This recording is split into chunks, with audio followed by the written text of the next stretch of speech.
नमस्कार बच्चों, मैं तेजराम मीना, सहायक आचार्य बीएसटी, राजकीय स्नातकोत्तर महाविद्यालय बयाना, भरतपुर।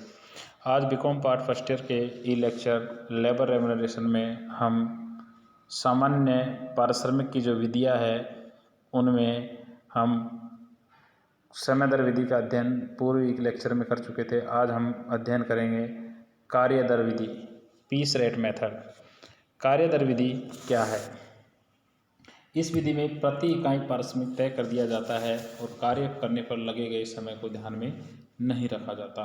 यह विधि उन संस्थाओं के लिए उपयुक्त है जहां सदैव एक समान वस्तु का उत्पादन होता है और उत्पादन को इकाइयों में नापना संभव हो तथा ऊपरी व्यय अधिक मात्रा में होते हो, ताकि इस विधि से शीघ्र उत्पादन और ऊपरी व्यय प्रति इकाई कम हो। इस विधि के निम्नलिखित लाभ है। यह विधि सरल है, कुशल कर्मचारियों को योग्यता अनुसार भुगतान प्राप्त होने से उनमें संतोष रहता है, कार्य शीघ्र होने से ऊपरी व्यय लागत में कमी होती है और प्रति इकाई श्रम लागत तुरंत ज्ञात हो जाती है। निरीक्षण का कार्य कम होने से लागत कम होती है। ये इस विधि के मुख्य लाभ थे। अब इस विधि के कुछ दोष है, वो इस प्रकार है। उत्पादन की किस्म प्राय सही नहीं होती। नियोक्ता द्वारा काम न दिए जाने पर श्रमिक के अस्वस्थ होने पर कोई वेतन नहीं मिलता। इस दोष को न्यूनतम वेतन तय करके दूर किया जा सकता है। यानी अगर काम नहीं होगा तो श्रमिक को कुछ नहीं मिलेगा, ये इसका दोष है। इसलिए कार्य दर विधि में ये फिक्स कर देना चाहिए कि उनको न्यूनतम वेतन तो दिया ही जाएगा। श्रमिकों में कार्यकुशलता के आधार पर भेदभाव उत्पन्न हो जाता है। श्रमिकों की कार्य क्षमता वृद्धि का कोई लाभ नियोक्ता को नहीं मिलने से नियोक्ता पर्याप्त सुविधा व साधन नहीं दे पाता है। कार्य दर निर्धारण कठिन कार्य है। कार्य गति अधिक होने से सामग्री व मशीन का क्षय तेजी से होता है। उत्पादन लक्ष्यों को प्राप्त करना अनिश्चित रहता है, क्योंकि श्रमिक सुविधानुसार उत्पादन ज़्यादा या कम करते हैं। कार्य दर से भुगतान करने के लिए निम्नलिखित 3 विधियाँ हैं। श्रमिकों को जो पारिश्रमिक कार्य दर से समय दर का अपन ने पहले अध्ययन किया था। कार्य दर से भुगतान करने की 3 विधि है। पहली है सामान्य या सीधी कार्य दर। इस विधि में कुल उत्पादित इकाइयों को प्रति इकाई दर से गुणा करके पारिश्रमिक गणना की जाती है। दूसरा है, इसमें जैसे पारिश्रमिक उत्पादित इकाइयाँ और दर प्रति इकाई, एक इकाई की क्या रेट होगी उससे गुणा कर दिया जाता है। दूसरा है अंतर्युक्त कार्य दरें।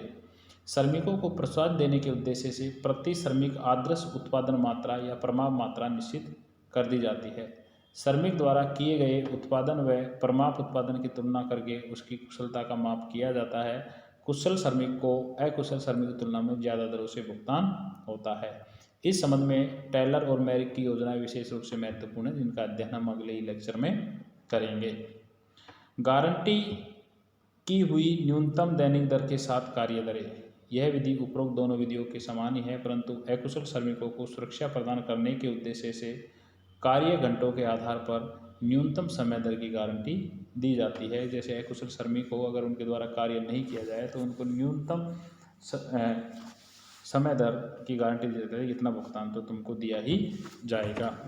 अब हम उपरोक्त जो हमने पूर्व के लेक्चर में जो हमने अध्ययन किया था कि श्रम पारिश्रमिक की जो कार्य दर विधि है, उस कार्य दर विधि में और समय दर विधि में किस प्रकार से पारिश्रमिक का निर्धारण किया जाता है, उसके संबंध में एक एग्जाम्पल है, वो हमारे सामने यहाँ है। एक वस्तु का प्रमाप उत्पादन 16 इकाइयाँ प्रतिदिन तय किया गया। यानी एक वस्तु है, उसकी 16 इकाइयाँ एक स्टैंडर्ड उत्पादित की जानी चाहिए। 8 घंटे के एक दिन का 16 रुपये प्रतिदिन से भुगतान किया जाता है। यानी 8 घंटे काम करते हैं और उनको एक दिन का एक मजदूर को 16 रुपये दिया जाता है। तो एक घंटे का 8 में 16 को भाग देंगे तो एक घंटे का 2 रुपये दिया जाएगा। ए बी सी 3 श्रमिकों ने, ए ने 12, बी ने 16 और सी ने 24 इकाइयों का उत्पादन किया। यानी प्रमाप उत्पादन तो 16 इकाइयाँ होनी चाहिए, लेकिन ए ने प्रमाप से कम किया 12, बी ने 16 और सी ने 24 इकाइयों का उत्पादन किया।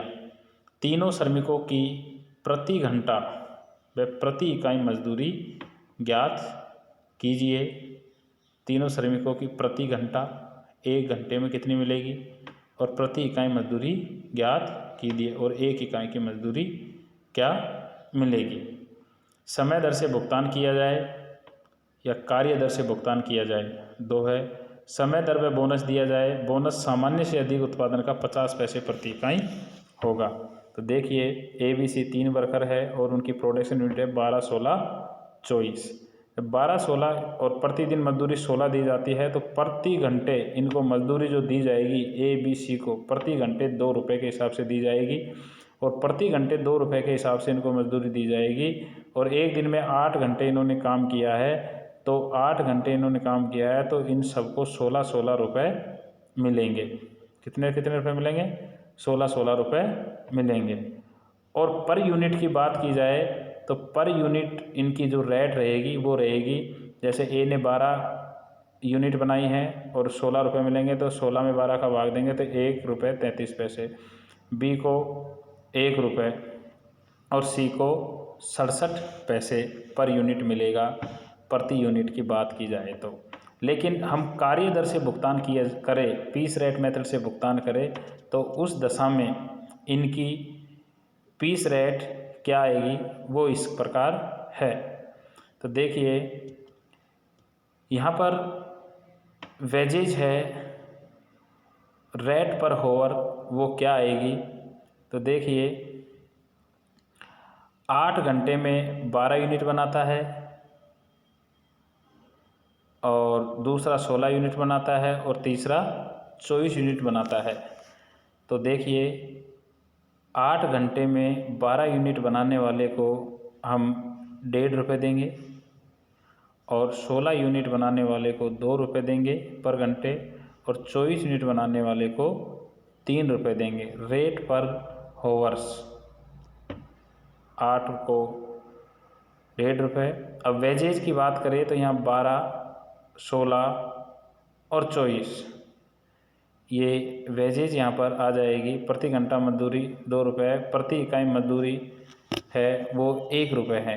रेट पर यूनिट 1 रुपये यहाँ आपके सामने दे रखी है।